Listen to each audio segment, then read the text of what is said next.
Hello, we're back to Grandma Tere Cooks for Dylan and his friends.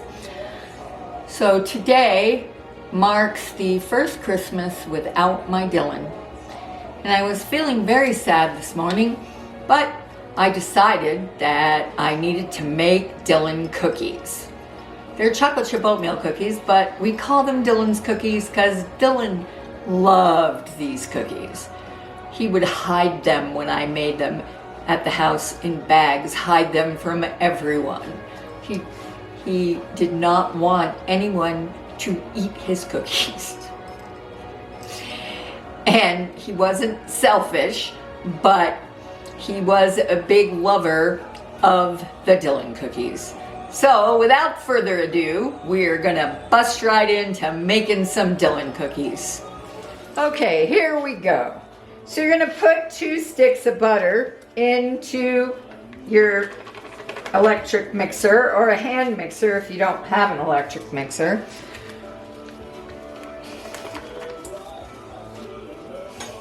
It's much more difficult to cream all this by hand than to use our buddy, the mixer.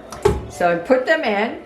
They have to be softened butter, unsalted. I like to use the Challenge butter. Oh, well, anyway, doesn't come in very good, but you can use whatever you want. So I'm gonna whip it up in here and get this butter nice and fluffy, creamy, good.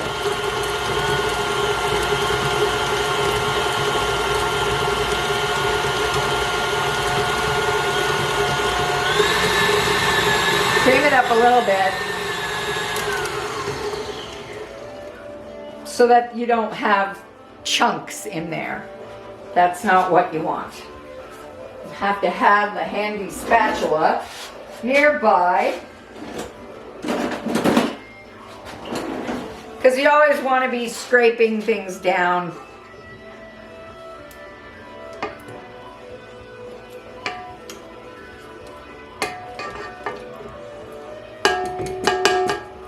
Okay, so you have that creamed up. You're going to add 1 cup of packed brown sugar. I packed it good, didn't want to come out. And 1 cup of granulated sugar. And then we're going to cream some more so that it's all together and nice. So creaming away we are. So we cream it up so that it looks pretty much like this. And now we're going to add in our 2 eggs and cream some more. Just until they're mixed in. So I've added that all in. I also threw in the 1 teaspoon of vanilla, mixed it all up, so then this is what you'll have for a batter consistency. Okay, so now we're gonna do the dry ingredients by themselves over here in this bowl. So I'm gonna pop in 1 cup and 2 cups of your all-purpose flour, followed by a teaspoon of baking powder, a teaspoon of baking soda. Get the handy whisk and whisk those together so they're nicely combined.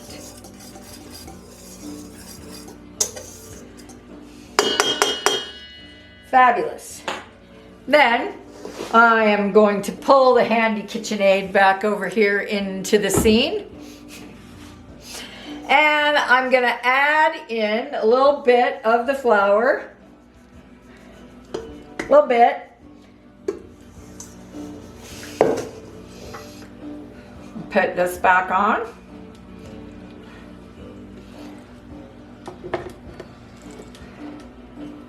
And I'm going to mix it a little bit.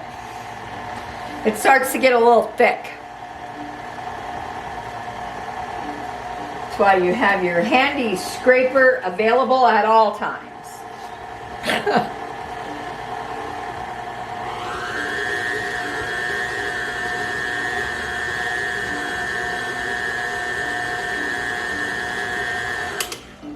Okay, I'll scrape this all down, see where we are here. We're getting a nice consistency that's starting to look like cookie batter.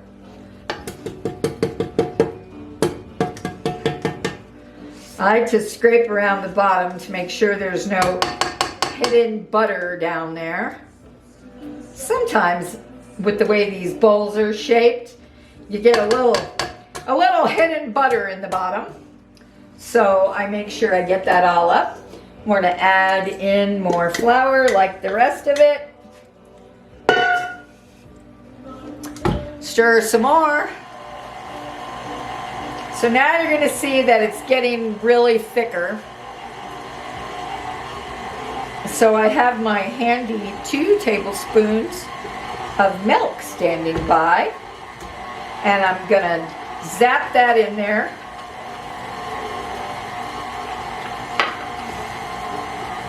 So that you don't have the thud.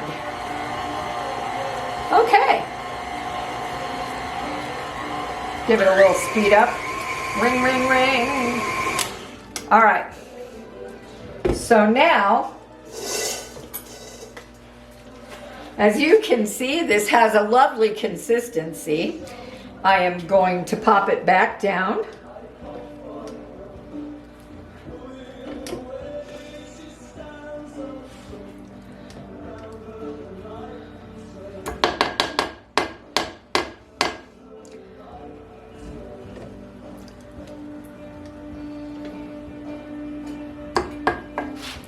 And then, handily over here, I have my oats, and I put the hook on here. Now you can blend this in by hand, but sometimes the bread hook is very helpful in mixing together tough stuff. So I'm going to pour in. This is roughly 2.5 cups of oats. Sorry about that. So you're going to pour in the oats, get them all in there. Just use the hook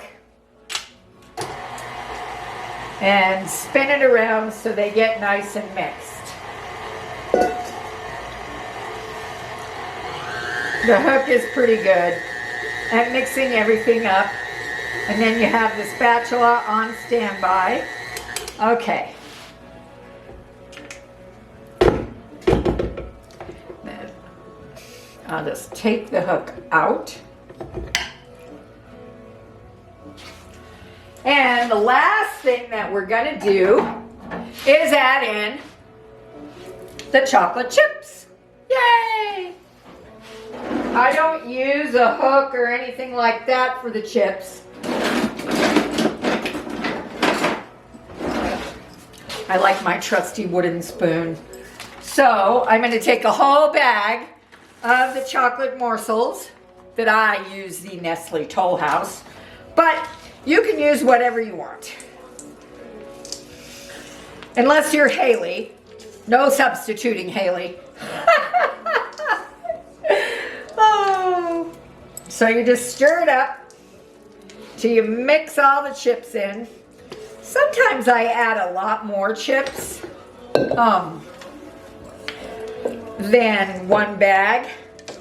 But today I have one bag, so we're getting one bag worth of chips.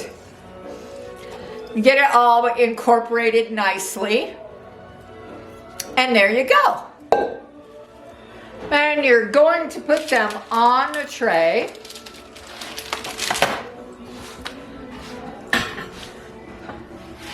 Let me get this over here so you can see. There they are. Uniform scooping is really important. So we're going to scoop them all out onto a cookie sheet. that has a parchment paper on them. And then I'll put it in the oven, a preheated oven at 350, and for about 13 minutes. If you're here in my little bit higher elevation, and then we'll be all good. And here we are, the made cookies. Ta-da! And I'll peek in here. Until next time, it's Grandma Tere signing off.